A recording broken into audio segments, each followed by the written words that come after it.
केरल के घने प्राचीन जंगलों में, जहां ऊंचे पेड़ एक दूसरे के साथ रहस्यमयी छायाएं बुनते हैं, एक अघोरी भैरवनाथ निवास करते थे। यह जंगल एक जादुई भूमि थी, जहां जीवन और मृत्यु के बीच की सीमाएं धुंधली हो जाती थीं। रात के समय यहां की नीरवता में आत्माएं स्वतंत्र रूप से घूमती थीं, जैसे वे इस भूमि की अंधेरी गोपनीयता का हिस्सा हों। यह स्थान सचमुच डरपोकों के लिए नहीं था, बल्कि उन साहसी आत्माओं के लिए था जो जीवन के गूढ़ रहस्यों की खोज में थीं। भैरवनाथ, जो काले जादू का एक मास्टर था, ने बहुत पहले इस संसार को त्याग दिया था। वह मृत्यु और क्षय के बीच अंतिम सत्य की खोज में थे। उनका निवास एक छोटा सुनसान झोपड़ा था, जिसमें धूप की सुनहरी किरणें और प्राचीन मंत्रों की गूंज हर क्षण सुनाई देती थी। झोपड़े के चारों ओर जंगली फूलों की खुशबू और पत्तों की सरसराहट एक अद्भुत अनुभव देती थी। भैरवनाथ का एक शिष्य था, मनोहर, एक युवा जो अपने गुरु के चरणों में जीवन समर्पित कर चुका था। उसकी आंखों में ज्ञान की चमक और दिल में असीम प्रेम था।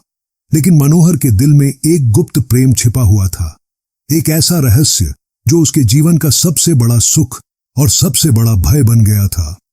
वह माधवी नामक एक अत्यंत सुंदर स्त्री से विवाहित था, जो उसके साथ जंगल के एक दूर दराज हिस्से में रहती थी। माधवी कोई साधारण स्त्री नहीं थी। उसकी आंखें चांदी की तरह चमकती थीं, जैसे चांद की किरणें रात में टिमटिमाती हैं। उसके बाल रात की तरह काले थे, जो हवा में लहराते हुए एक जादुई आकर्षण पैदा करते थे। उसकी आवाज इतनी मधुर थी कि वन्य जीव भी उसकी बातों को सुनकर मंत्रमुग्ध हो जाते थे। लेकिन बहुत कम लोग जानते थे कि माधवी वास्तव में एक यक्षिणी थी, एक दिव्य प्राणी जिसे अपनी सुंदरता और शक्तियों के लिए जाना जाता था। मनोहर ने उसे पहली बार एक तांत्रिक अनुष्ठान के दौरान देखा था। उसकी पवित्रता और प्रेम की गहराई ने मनोहर के दिल को छू लिया था। उनका प्रेम इतना गहरा था कि उन्होंने इसे दुनिया से छिपा रखा, विशेषकर भैरवनाथ से। भैरवनाथ, जो अपनी शक्ति और ज्ञान के लिए प्रसिद्ध था, जंगल की अज्ञात शक्तियों के प्रभाव से अछूता नहीं था। एक शाम, जब भैरवनाथ एक प्राचीन वट वृक्ष के नीचे ध्यान में मग्न थे, उन्हें एक प्रबल उपस्थिति का अनुभव हुआ। जैसे ही उन्होंने अपनी आंखें खोलीं, उन्हें दूर माधवी जंगल में चलती दिखाई दी। उसकी उपस्थिति ने भैरवनाथ को स्तब्ध कर दिया। उसकी आंखें माधवी के हर कदम पर थीं और उसके दिल में एक वासनापूर्ण इच्छा उत्पन्न होने लगी।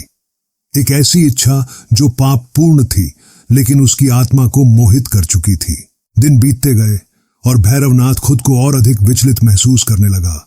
उसका मन, जो पहले अनुशासन में था, अब केवल माधवी के विचारों में उलझा हुआ था।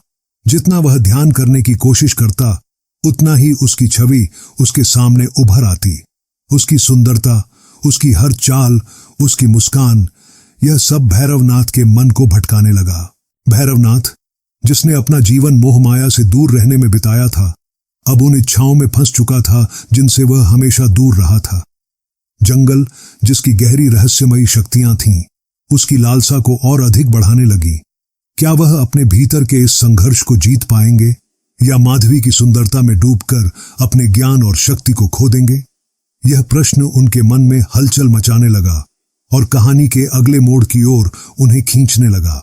एक रात, जब भैरवनाथ अपनी पीड़ा को और सहन नहीं कर सका, उसने निश्चय किया कि वह अपनी तांत्रिक शक्तियों का प्रयोग करके माधवी को वश में करेगा। आसमान में चंद्रमा की हल्की रोशनी बिखर रही थी और जंगल के जीव जंतु जाग उठे थे, जैसे कि रात की गहराई में कोई विशेष अनुष्ठान होने जा रहा था।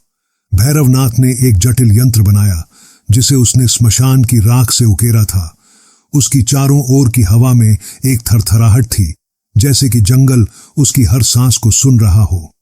मंत्रों का जाप करते हुए वह ब्रह्मांड की सबसे गहरी शक्तियों को जगाने में लगा हुआ था।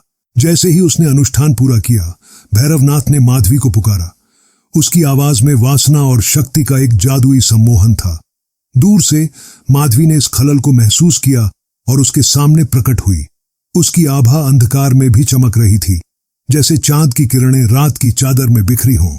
लेकिन वह कोई डरपोक स्त्री नहीं थी। वह तनकर खड़ी थी।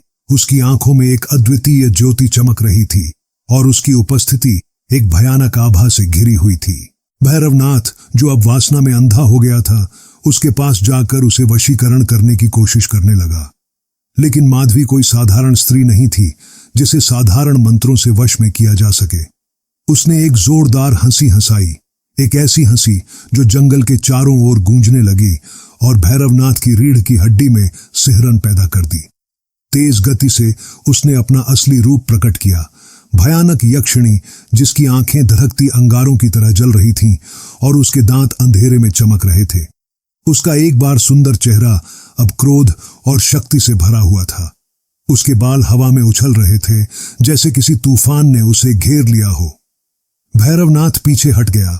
दशकों में पहली बार उसके दिल में डर ने जन्म लिया। यक्षिणी की आवाज जंगल में गरज उठी। तूने मुझ पर अपने तांत्रिक शक्तियों का प्रयोग करने का साहस कैसे किया, अघोरी? मैं कोई साधारण मानव स्त्री नहीं, मैं एक प्राचीन शक्ति हूं, ब्रह्मांड के नियमों से बंधी हूं, न कि किसी मानव की इच्छाओं से। तूने अपनी सीमाओं का उल्लंघन किया है। माधवी का क्रोध उसके चारों ओर के जंगल को जीवित कर उठा। पेड़ चटकने और हिलने लगे और भैरवनाथ के पैरों के नीचे की जमीन हिलने लगी। उसने अपनी शक्ति जुटाने की कोशिश की, लेकिन यह बेकार था। उसके मंत्र उसके मुंह में ही राख बन गए और उसके जटिल यंत्र धूल में बदल गए। यक्षिणी ने अपना हाथ उठाया और एक ऊर्जा की लहर भैरवनाथ की ओर बढ़ी। उसे एक चमकती रोशनी में घेर लिया। तेरे अहंकार और वासना की सजा तुझे मिलेगी, उसने घोषणा की। मैं तुझसे तेरी सारी शक्ति, ज्ञान और समझ छीन रही हूं। अब तू इस जंगल में एक पागल आदमी की तरह भटकेगा, हमेशा उन इच्छाओं से परेशान रहेगा जिन्हें तू पूरा नहीं कर सका।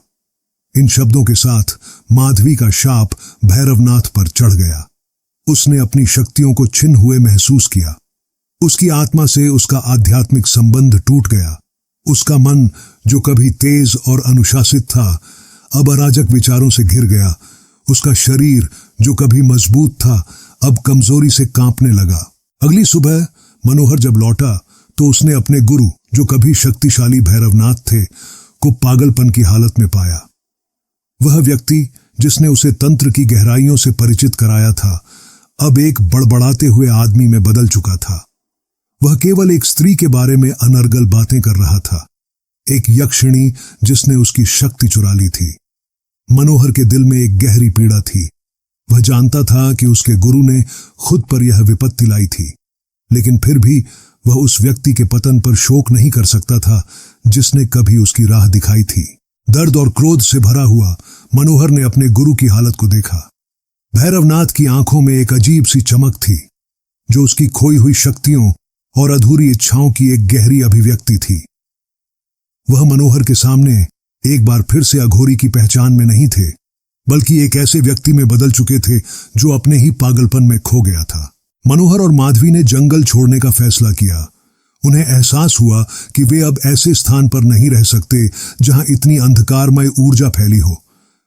वे रात के अंधेरे में गायब हो गए, अपने पीछे एक पागल भैरवनाथ को उसके भाग्य के हवाले छोड़ते हुए। जंगल, जो कभी शक्ति और रहस्य का स्थान था, अब केवल एक पागल अघोरी की हंसी से गूंज रहा था। ऐसा व्यक्ति जो अपनी ही वासना में बर्बाद हो गया था। आज भी केरल के लोग भैरवनाथ और यक्षिणी की कहानी को धीरे धीरे फुसफुसाते हैं। ये एक ऐसी कहानी है जो हमें बताती है कि कैसे अनुचित वासना और नियंत्रण से बाहर की शक्तियों के साथ खिलवाड़ करना खतरनाक हो सकता है। भैरवनाथ के निवास स्थान को अब डर की दृष्टि से देखा जाता है। माना जाता है कि वह स्थान भूतिया है, जहां उसकी बेचैन आत्मा हमेशा अपनी खोई हुई शक्ति और अधूरी इच्छाओं की तलाश में भटकती रहती है। इस रहस्यमयी कहानी के माध्यम से हमने देखा कि कैसे वासना और अनियंत्रित शक्तियों के साथ खिलवाड़ करना कभी कभी अनपेक्षित परिणाम ला सकता है। भैरवनाथ का पतन हमें यह सिखाता है कि हमें अपनी इच्छाओं और शक्तियों का सदुपयोग करना चाहिए, क्योंकि अंधकार में खो जाना हमेशा एक आसान रास्ता नहीं होता। मनोहर और माधवी की यात्रा ने हमें दिखाया कि प्रेम और समर्पण के बावजूद अंधकार से बचना संभव नहीं है यदि हम अपनी सीमाओं को पार कर लें। यदि आपको यह कहानी पसंद आई हो तो कृपया हमारे चैनल को सब्सक्राइब करें, ताकि आप ऐसी और भी दिलचस्प कहानियों को सुन सकें। अपने दोस्तों के साथ इसे शेयर करना न भूलें, ताकि वे भी इस अद्भुत यात्रा का हिस्सा बन सकें। और हमें कमेंट में बताएं कि आपको यह कहानी कैसी लगी और आप किस प्रकार की कहानियां आगे सुनना चाहेंगे। आपका समर्थन हमें और बेहतर कंटेंट बनाने के लिए प्रेरित करता है। धन्यवाद।